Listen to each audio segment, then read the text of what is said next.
Schuette back with us. He graduated from the University of Cincinnati. His home was Lafayette. He came back to Indiana and came to Ball State after graduation, and he taught in the College of Architecture and Planning for 2 years. Since that time, he's gone steadily downhill. He's had to take on a number of jobs to make a living. He's teaching at Purdue one time a week.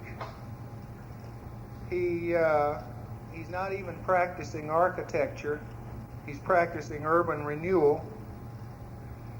He still is rather needy, so he's been practicing grantsmanship. He's just managed to get a grant from the Lilly Foundation to, and this is an interesting thing for an architect to be doing, I think, moving railroad tracks.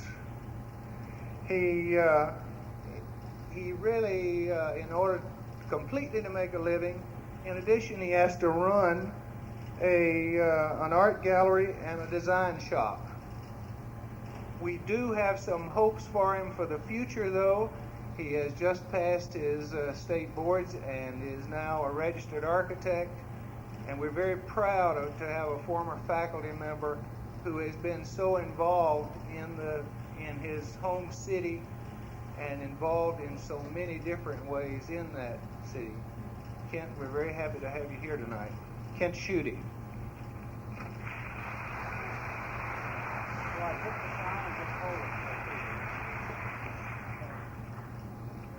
Feel about doing this. I know I won't come up with anything extremely profound tonight, but I was asked to come over and go through a particular project I've spent about 1.5 years on in Lafayette. It goes back as a project in Lafayette to about 1928. We came up with a first plan. I think we're finally, as a community, getting on to a final plan, at least one would hope after all these years. Can you hear them up there? I think the most difficult thing I have to try to do with these slides is get you involved in a community. You can hardly hear them in the booth. Like all planners, I'm very conscious that I might make you bored, because I don't think I've ever heard of anybody present a planning project that didn't push you to sleep, so I'll try not to do that. Did you start the first slide, or I pushed the button? Domino's Pizza. Did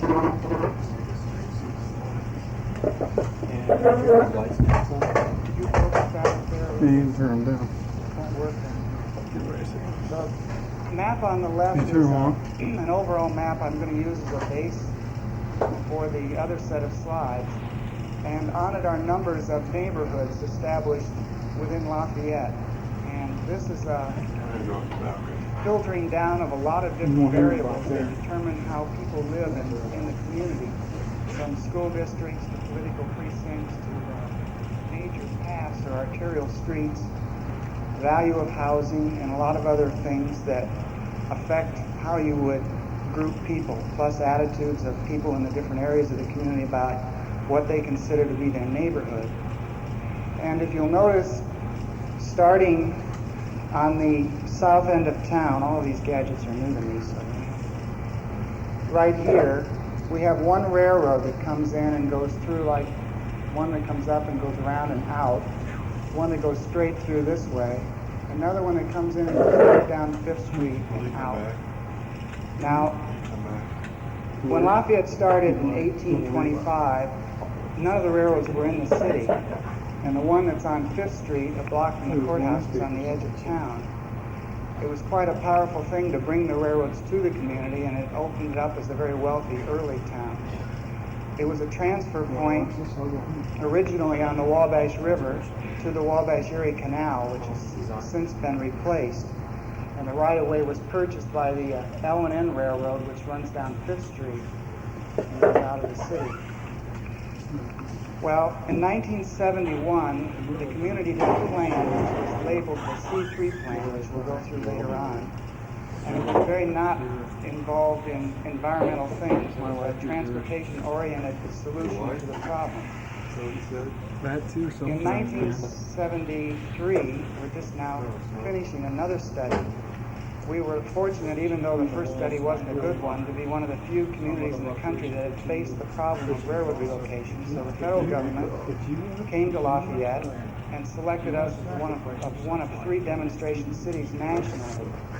They hired the consultant firm of Stanford Research Institute in California and invested $64,000 in the study of another alternate route, which hopefully would be more in tune and aware of environmental things than the C3 plan. And it's called the River Corridor, and is actually the placement of the railroads back in the original Wabash Erie Canal right-of-way that the railroads owned. Just recently, as Dean Sappenfield pointed out, we applied to a Lilly Endowment for yet another study under the concept of Kevin Lynch's City Edges. This was first started by the National Endowment for the Arts, and it's the concept of trying to look at a community in really 5 distinct categories. One is paths, which are the ways through a community that are traveled and people view their community as they move. The second is edges, which are barriers you cross that you don't walk along. Example would be Michigan Avenue in Chicago, which is a very definite edge, not a barrier, an edge between 2 distinct sides of the situation. The next is districts, or where people actually are able to define an area as having a personality. The fourth is nodes, which are major activities in the past.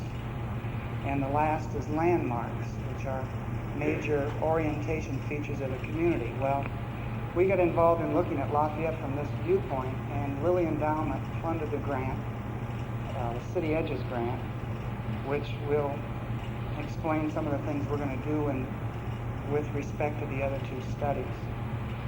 Now, first in Lafayette, we have a lot of really good and very diverse old buildings. I wanted to try to show you. This is one that I've always liked. It's a cast iron building on the square, the Perrin Building, 1866.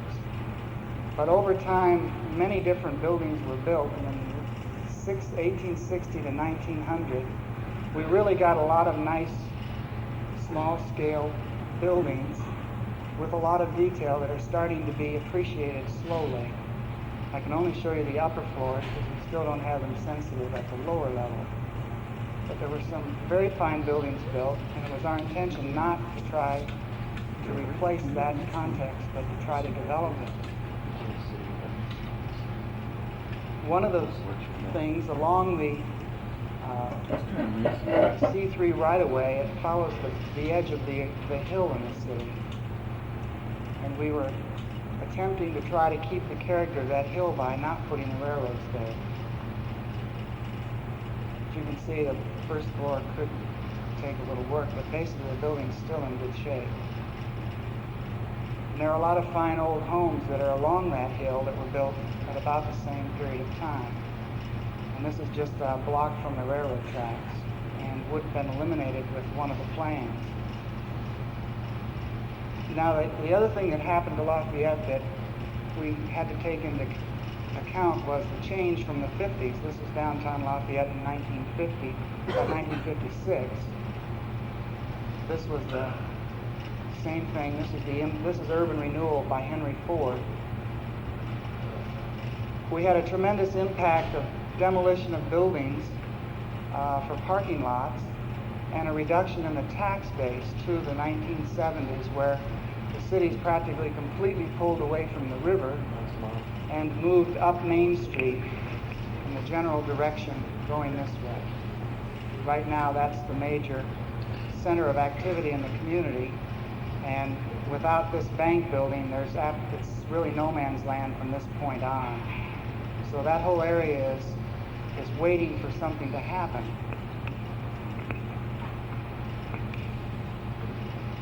The first real event that occurred that was consistent with Lynch's concepts of landmarks was the courthouse, which is really the treasure of the town, which until 1972 was a rather bleak thing with a Purdue University gold dome. That was probably the only justification for it. And a very handsome building. I've always, ever since I was a child, been all struck by its mass. It got sandblasted, and they spent about $100,000 and started to get a fresh coat of paint, which would give it a little more life and a little more character and catch the sunlight. And it was redone, and we ended up with a much cheerier, happier, and pleasant landmark from which we could then orient the whole city. And I don't have the run of slides that I meant to get there at Notre Dame, unfortunately, that showed that that building is extremely important as an axial element in the community. When you come down Robinson, it points right to the courthouse. When you come in South River Road, it points right to the courthouse. When you come down Elmwood Avenue, it points to the courthouse. You come in 4th, it points to the courthouse. So it's very important, and the community was very wise in saving it as its definite center point. You always know where the center of town is, and you always orient to it. There were other changes. This is one side of the square which goes through change over time without architects, and doesn't really do too much.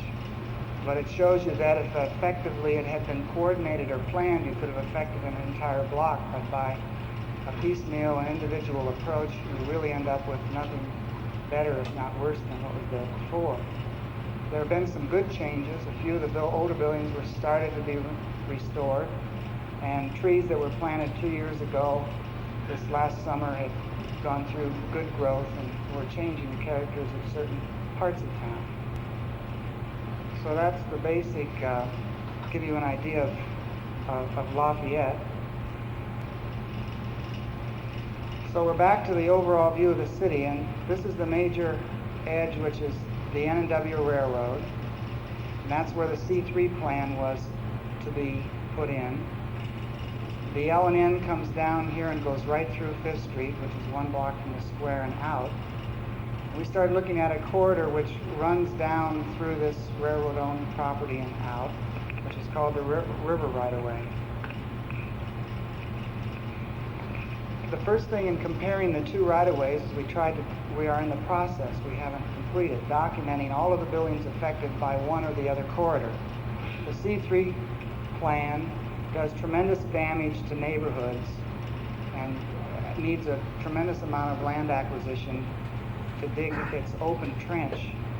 The river corridor swings around and goes down this residential street, but it's the only one that it hits in the city, as opposed to a very long lineal involvement here, and then basically enters industrially zoned land and rides down in this panel. So in the river corridor, we're talking about relocating 56 families. In the C3 plan, we're talking about relocating 250. When you get to the center of town with the 5th Street track, you've got both blocks on either side, and the other one comes down this way and comes through along the river. And then again as you go out. So you can see, comparing that to this map, that we're talking about a major portion of the community involved one way or the other, about a third. And our tax base, our assessed evaluation is $80 million. We're talking about a project which will cost in the range of $37 million. So it's a tremendously large and reorients the entire community depending on how it's implemented. So starting at the north end of town, we leave the Anheuser-Busch plant, which is located right in here. This is the existing N&W yard. We swing around behind State Road 25 and behind Biltz's restaurant. You might know that if you're familiar with Lafayette, and enter this neighborhood. To give you an idea of where that is, we're coming off of here, swinging around through this area and down, leaving the neighborhoods, but still maintaining this yard so we don't have to build a new yard. We're cutting around through here, behind that restaurant, and that's where we enter down the street, which was Monon Avenue. The railroad will be going down into a retained trench 18 feet below grade and coming around, which will help with the environmental acoustical intrusion into the adjacent neighborhood by being down and in. rather than up on top. And it goes around on this back bank and then starts down that row of houses, which over here is right there. It then proceeds down that street and into this large complex of land, which is the old Monon Railroad headquarters. As you can see, it's an extremely large tract of land on the hill, which would be put back into use if the railroad relocation were to go through, because they would make it a major yard for repair. But we're coming right down that street, isolating this end of the neighborhood, which is another thing we want to study to see if there's some way to do it, move the edge further in.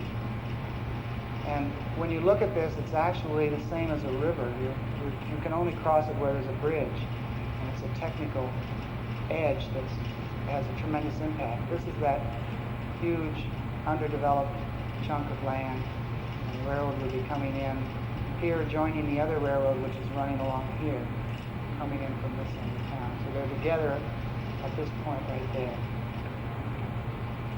So far we've had 3 intersections with a highway, one there, and one into that neighborhood.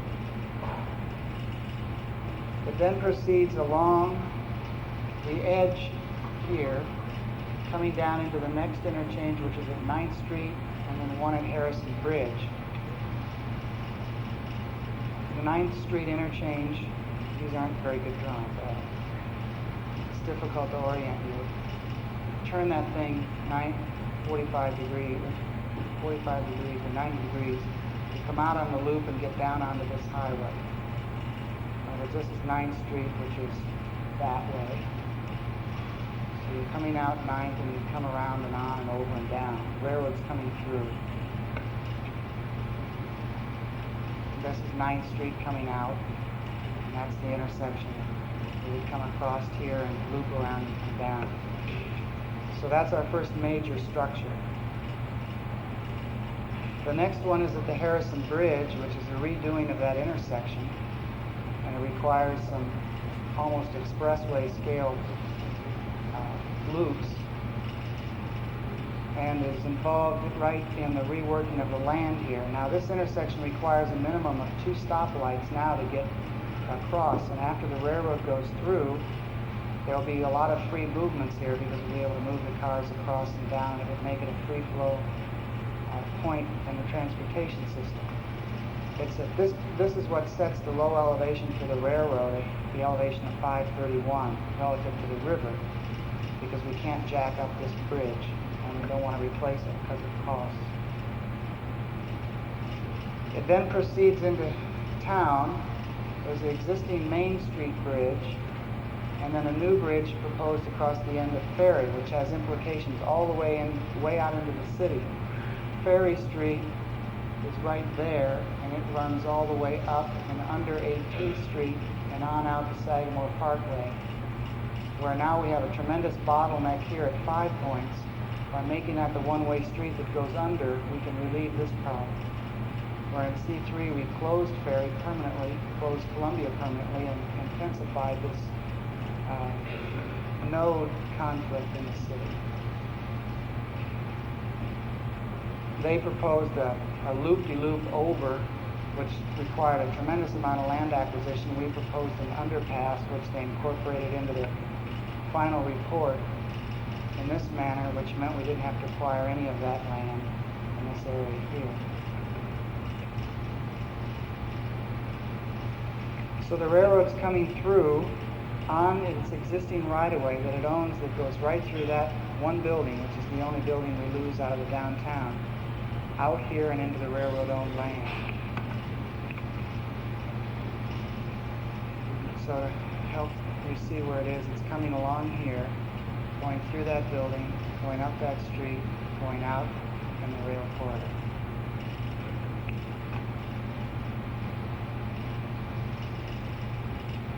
Now, this is the Penn Central Bridge, which is coming across and coming into town, which is this one right here. And what they propose to do is to shift this last span off a little bit so that they don't cross, And we'll have all three railroads at grade at this point, which is where the passenger depot is downtown, so that we'll, if ever there's a return to passenger service on existing railroads, we could have a downtown terminal of all three railroads at one place, which we've never been able to have before. They've been scattered all over town. One was here, one was here, one was up here.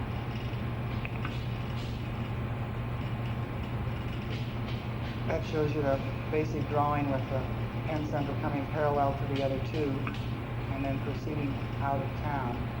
They had proposed a loop which would have come across here and blasted through this neighborhood to remove that link. It would have let the Penn Central go over the other two railroads. This is called Lafayette Junction. All three railroads cross at grade. You'll see it in a later slide. And if they could keep the Penn Central high, then they could put the L&N and the N&W through under, which the railroads wanted, but for what it cost, it wasn't really worth it at this time. And it was very damaging to the neighborhoods. And then they all three leave town and basically are free of any urban development. This shows you the Penn Central coming in, coming across, entering town. This was where they proposed to break away and loop across, abandoning all of this. So basically the corridor would be coming out, all three railroads together in the railroad yard area, and then the entire other right-of-way from this point all the way through the city has to be put back to other uses, which is the other thing we have to study. Determine what should be parks, parkway, housing, commercial space, and how it can affect the tax base through development over time. This shows you a Penn Central train going through Lafayette Junction, here cutting the L&N, and at this point cutting the N&W. So what happens is a N&W train coming into town stops and waits for the Penn Central train to go through and sits there for sometimes 20 minutes. Causes all kinds of problems with the hospitals and everything else. So one of the major things we have to determine is, can this edge to the river in downtown Lafayette, here's the courthouse, work again? Because though it's true we're putting the railroads back in an original industrial edge, the original relationship of that edge to the river was industrial, and in the future that will not be the major use of the river. It'll be recreational. So this thing here has got to be able to be mended, and there are good arguments against putting the railroads there. Many cities are trying to get the railroads off the riverfronts, and we're trying to put them back there.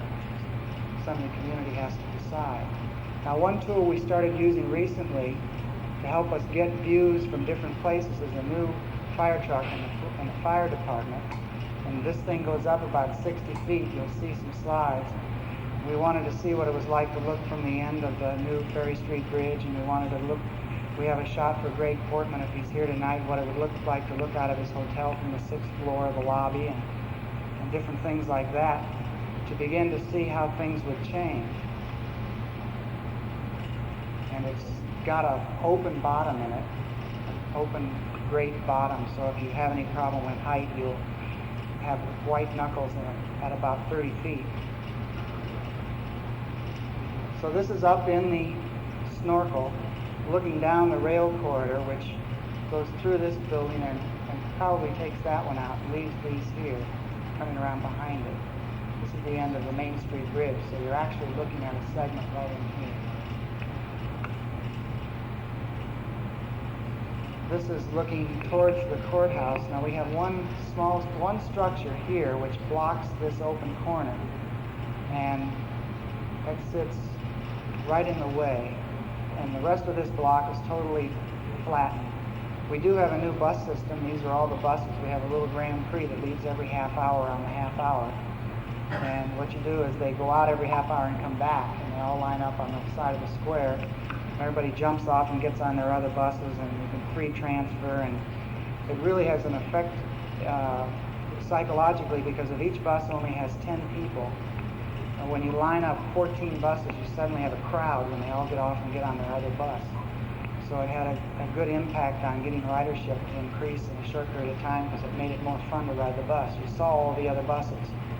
And the community that's paying for it sees all the buses every half hour, and they all pull out at the same time and jockey across all the lanes, and it makes it a lot of fun.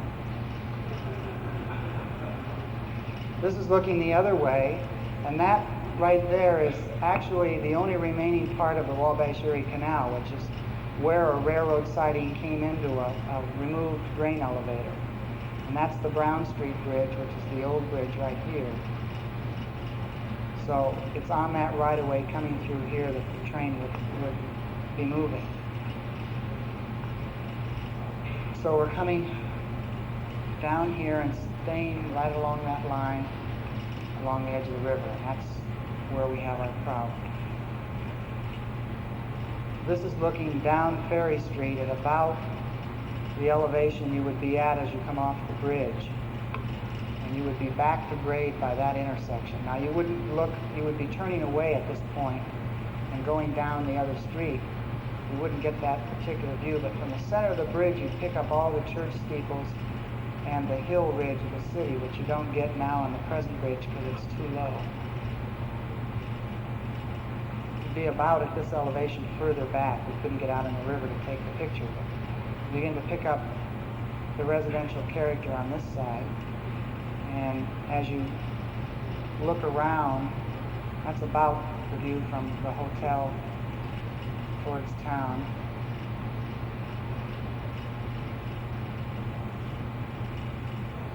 You look straight across at the Purdue National Bank on the other side of this open block. Now, this will be difficult to follow again, but the C3 plan, which had to bring the L&N up to the N&W right-of-way, which is a major fill operation on the floodplain. And then they had to build a temporary track completely out of the way of the new thing, which did tremendous damage to the historic housing area. And this shows you the L&N swinging up, trying to get up this grade. It also abandoned all this land, which meant we had to build a new one out here, and we moved that as a tax base as industrial zone land. It then moved through the city along here. This street was open, this street was open, and then there was one street open here, and the next street was open down here. Now, the Lilly grant, we got Kevin Lynch as a consultant from MIT, and he came out last Monday, spent a day with us, and was very intrigued with the problems that we face, explaining the difference between this right-of-way and this right-of-way to the community and what it would mean as an edge. Presently, we don't close any major arterial streets. The C3 plan closed 4.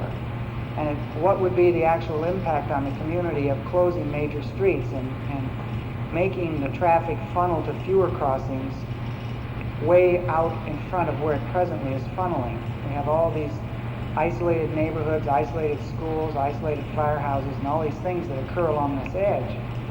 And we've been trying to work on paper, how could we make the community aware of what it would need to get rid of that whole edge as opposed to reinforcing it. And Mr. Lynch suggested that for 2 weeks we block all the streets that would be blocked and watch the community get used to not having them. And that would probably be the best way to do the point and not to try to figure it out on paper. Proceeding along the right-of-way, we come to one major roadblock, which is right here, which is the Tippecanoe County Historical Association, which has a property on the National Trust, which sits right there, and cannot have federal funds any way adversely affect its environmental context. And they're all ready with their attorneys to leap on the C3 plan and block it. And the magnitude of this project, there's no way we could do it without federal participation. So that's another small problem in the process. This is showing you the edge. This is Ferry Street where it goes under 18th, which is a major through street in this direction. You can see that it's very important. And it goes under Ferry where up on top it has these 3 triangular intersections. And all of those streets going through there. It's a really bad mess. If we could make Ferry the one-way arterial into town, we could move all the traffic that now comes down in this manner over and improve this tremendous bottleneck. If we build C3, we cut off this street, South Street and Ferry Street, and all the traffic now on all four would have to go on these two. So it would mean removing parking all the way out this street, all the way to the bypass, which is another stake the community has to decide on. All the people living along that right-of-way have to realize that they have that to contend with, a much higher scale activity in front of their house, rather than dispersing the activity. The other bottleneck intersection is right here, where we have Union Salem, which is this street and this street, which are the two feeding off the new bridge, and 18th Street again coming through, and Elmwood coming in on an angle and going across. Under C3, all of these houses had to be acquired in this entire triangle. Everything you see down here had to be taken out. We lost a brand new firehouse, and the only two streets open were Union and 18th, which would adversely affect the entire Market Square flow. So I don't think you'd ever get through that light, and the traffic counts there would be incredible. Where if we take out the railroad here, we can consider taking the one street coming in and spin it out to the parkway in a different direction.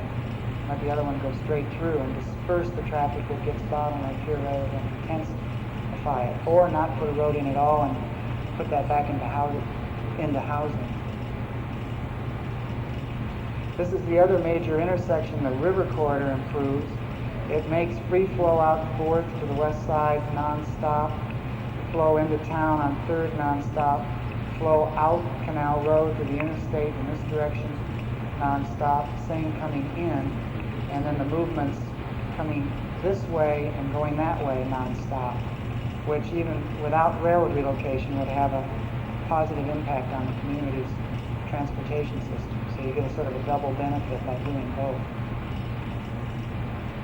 Now there are a lot of factors involved. We have very strong historically oriented community. We have about 5 historic groups. One is the Wabash Valley Trust for Historic Preservation that's trying to tie up through a revolving fund, and the National Trust powers historic structures, rehab them, and sell them. We have the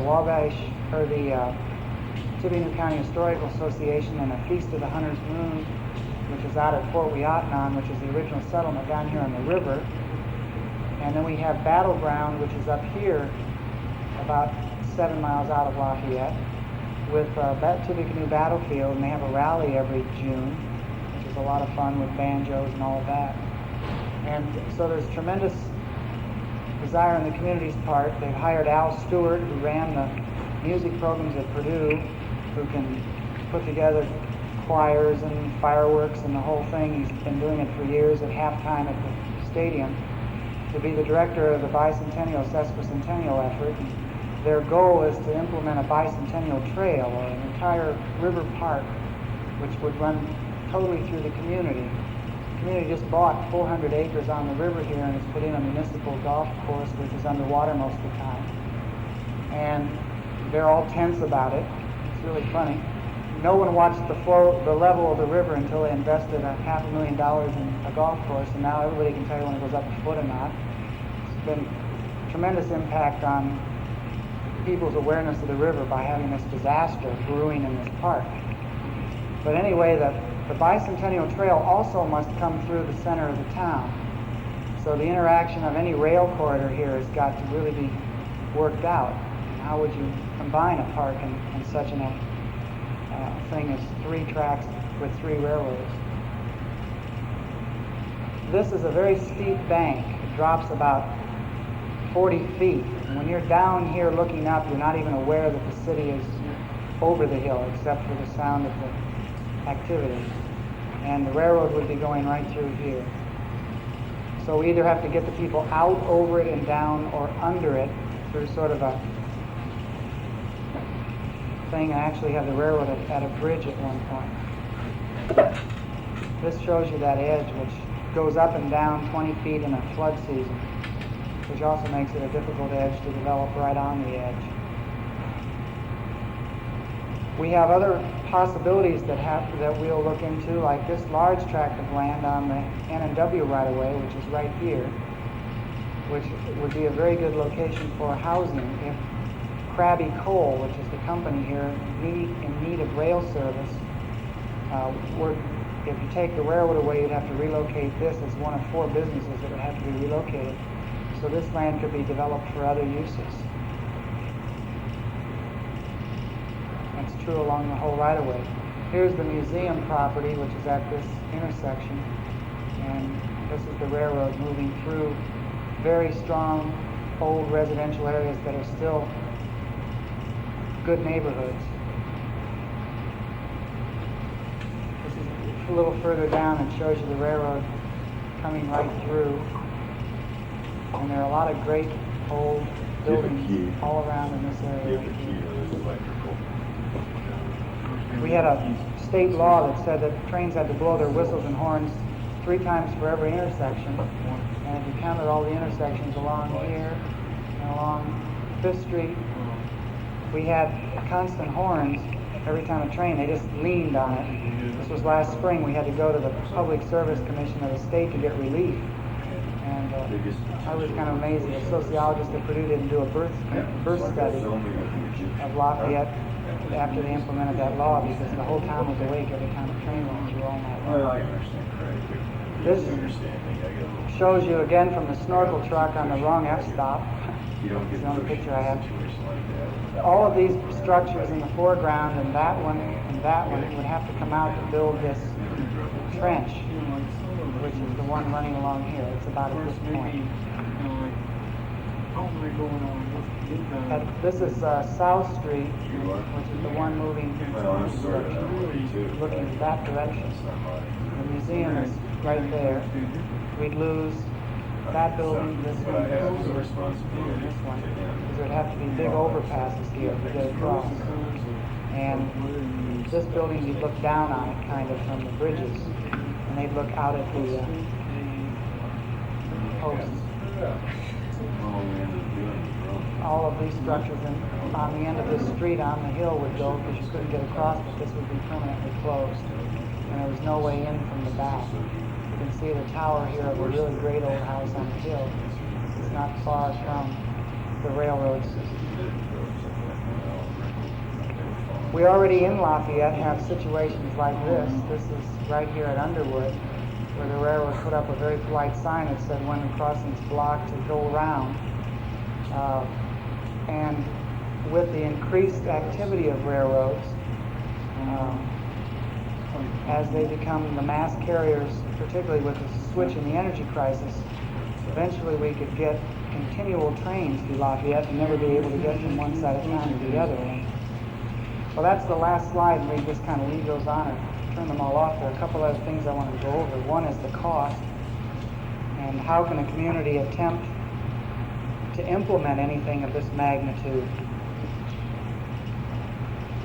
Well, we're hoping to be a national demonstration city with the federal government, which will have a tremendous impact. The meeting is next Tuesday in Lafayette, and all of the heads of the Federal Railroad Administration and Department of Transportation are coming to town, and we think they're going to announce that we are the city in the country where they're going to proceed with their national feasibility into the impact of this kind of thing on urban centers all across the country. They want to try it one place and see what it would mean to the way people live in communities. The price tag is right now at about 28 million. The rest, the 37, is contingencies to the time when it's built. We have problems, of course, with the present tax laws. We have no property tax ability to generate funds. So the maximum that we could generate yearly towards paying off a bond issue is about $800,000 over 20 years. So that's not going to nearly reach the magnitude of what would be necessary to pay for it. The way it would occur is that in Lafayette there are 25 industries. This is another unique local thing. There are 25 industries. All the major industries agreed 12 years ago not to be annexed. They signed a city industry pact. and they pay 56 cents per hundred for all the city services and everything, and the rest of the town pays at a rate of $3.71 per hundred. So all this time they've been getting a real deal. That'll generate annually an increased revenues of $1,100,000, and that pact comes up for renewal next year. And the industries have already voiced some interest in being able to get credit for solving this massive community problem, because over a 20-year period they would generate in taxes at the present rate of $22 million, and that would more than adequately take care of the local bonding costs. Now we don't know what the state tax board would do. They may just totally reduce. The city runs on a budget of about $5.5 million now. They may just drastically reduce the tax and make us still operate on $5.5 million instead of letting us operate on $600,000. So that's probably our major source of income to do it. If the federal government gives us a 100% demonstration grant, then we don't have to worry about a local share. If they give us a 90% grant, again, it would be enough that we could raise the local share, but that's basically where the community stands on it. I don't know how clear this has been. It's kind of, we don't have any results. I'm kind of presenting to you the problem, and I could answer questions about it. There are a lot of other aspects of it. The politics of it is kind of hair-raising. It's getting to the point now as we get ready to unveil the plan. A typical planner, puts out his grand plan and expects everyone to applaud and say he was shot. So that's going to start next Tuesday, and already all the parties are starting to line up, and it's perfectly timed into an election year next year. So there is a third option, which is to do nothing at all, and that is beginning to be discussed by segments of the community. They say that they think that Lafayette's a quaint little town, and one of the reasons that it's so nice is that you have to stop 20 or 30 times a day and wait for a train, and that slows you down, and it makes you not like people in New York, and so there's that possibility. That's basically what I had to present. Mike, what do you think about all of this? What is your initial reaction? Hostility? Or are there any questions generally?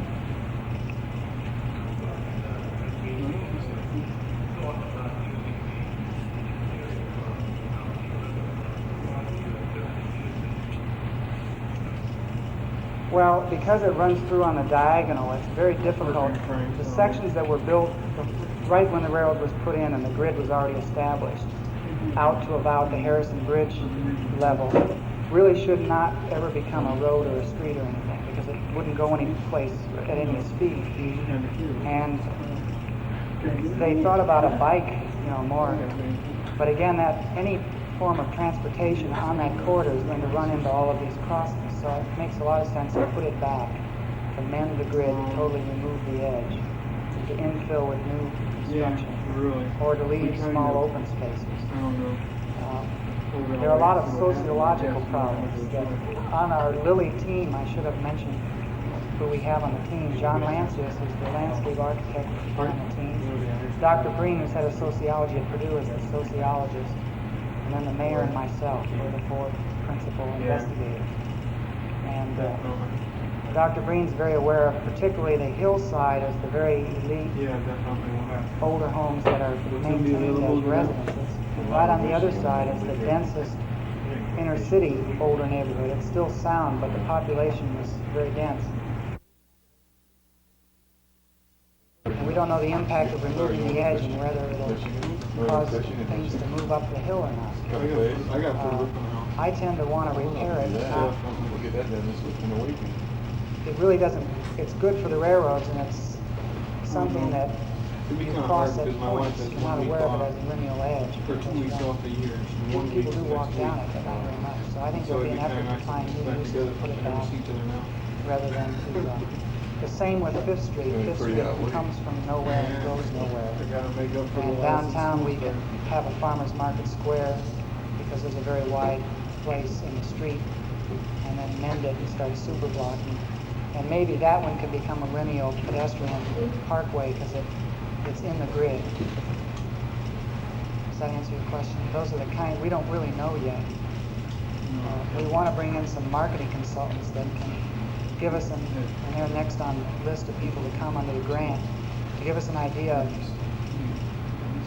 from a realistic point of view, what growth will be in different areas based on the Planning Commission's projections. Can we establish a community growth policy that would give us the intense inner city approach to development rather than continued edge sprawl? We could freeze the outer edges, we could force the activity within the existing city. So growth policy is also something we're going to present with the Lilly grant. And we're doing that with the American Institute of Architects, National, Regional, Urban, RUDAP, Regional Urban Design Assistance Team, which we'll try to get students from here to come over and help on if they come this summer. And they'll be applying the national growth strategies that the AIA to the communities.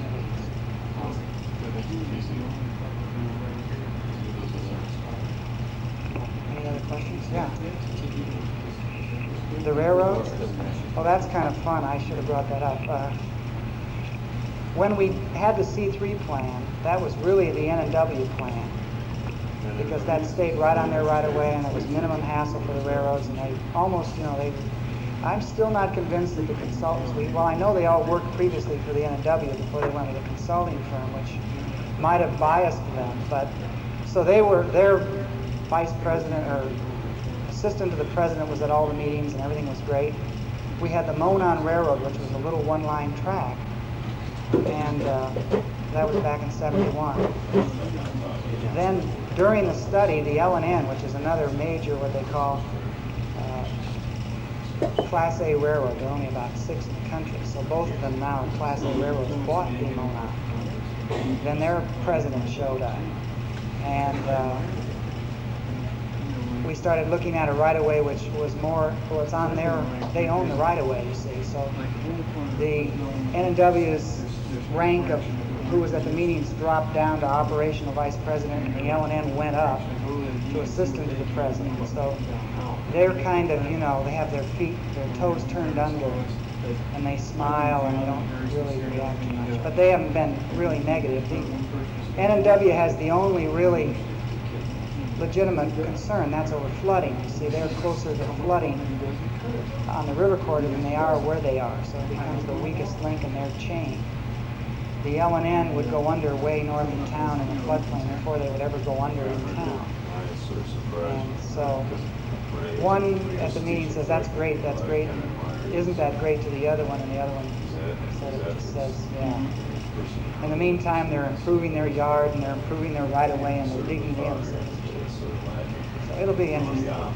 I think the thing that will have an impact on it is the fact that the Federal Railroad Administration and the Department of Transportation are endorsing the other right-of-way, saying, come on N&W, it's not that bad.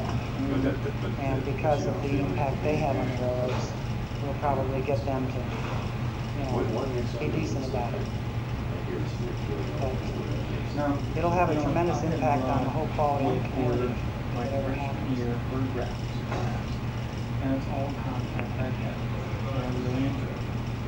And it's been so long ago I can't even say, I enjoyed the class. And when I say, I guess it's what I hear from other people.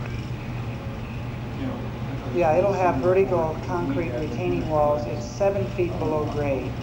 I think at one point it gets to 8 feet. So it's not total removal of the visual. You have to build a wall or a berm 15 feet in the air to totally remove it from visually being seen downtown. And it remains tight and would be protected. Now what we're trying to do is look into the feasibility of air rights over that right-of-way, right at the very center of town, where you be sort of on an overlooking deck. We have a beautiful river with lots of trees and where you can walk down and put your hand in the water, and I kind of lean to the idea of having another extreme, a harder edge for a short distance.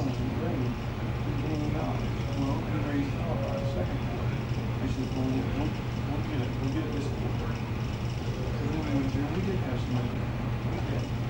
About 10 times as much as before. When we came to that plan, John let go of his food and cannot teach. I mean, like a test. I said I want to test sports, right? So last time pair of two, but I want some education. And we need undergraduate. I was like, how do you answer a question like your plans and design? Lynch liked the, I'm familiar with it, but I haven't personally been there. I've seen it. Kevin Lynch liked the idea at the end of Main Street, starting grade down, which would go right to the edge of the water, and letting it fill up with water, go down to the water, and go under the railroad, so that you could walk down and under. We're trying to check out now whether this premise is possible, as well as the option of going over. The other kinds of things we're doing that are fun, we've designed a logo, I didn't bring it, which has half of an old historic railroad locomotive and a tree and water. Some people say it looks like the railroad's running over the trees. And we tried to combine all the different forces, and has a star on it because Lafayette is called the Star City of the West. And we have two graphic designers from Purdue that are on the team, and they're setting up a silk screen, and before the end of the school year we're going to hit all the elementary schools and everybody do their t-shirts so that we get the kids in town involved in the symbol. We're going to start surveying what people think of the river, and the fun thing on the team is, like Dr. Breen was very statistically oriented, and all surveys have to be really set up academically. There are two kinds of surveys. One is an academic survey and the other is a political survey. And you have political surveys you have to make as well as academic surveys. And we argue about that in meetings. Like I would like to get the League of Women Voters, who are kind of one of my armies, they surveys, to run up with the questionnaire have them posted one day at every railroad stop, and when the train comes through and the cars start stacking up, let them run up and pass out questionnaires to everybody waiting. Where were you going? How much of a hurry were you in? And what do you value this at? And economic value. I say that to Breen, and he goes, "Oh my God, you've got to be kidding! You can't do that." But at least it would bring home the problem to a larger group of the community.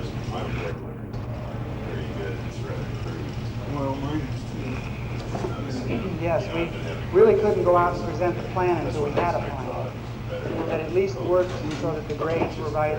We knew that the railroads could run on it. Now we have two plans, and we'll start as soon as the meeting Tuesday. Probably having 5-6 presentations a week. As much, as many old.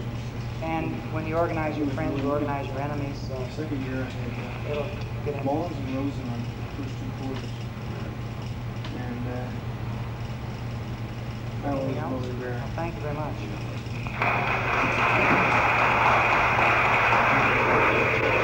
No, my name is Morgan Benton.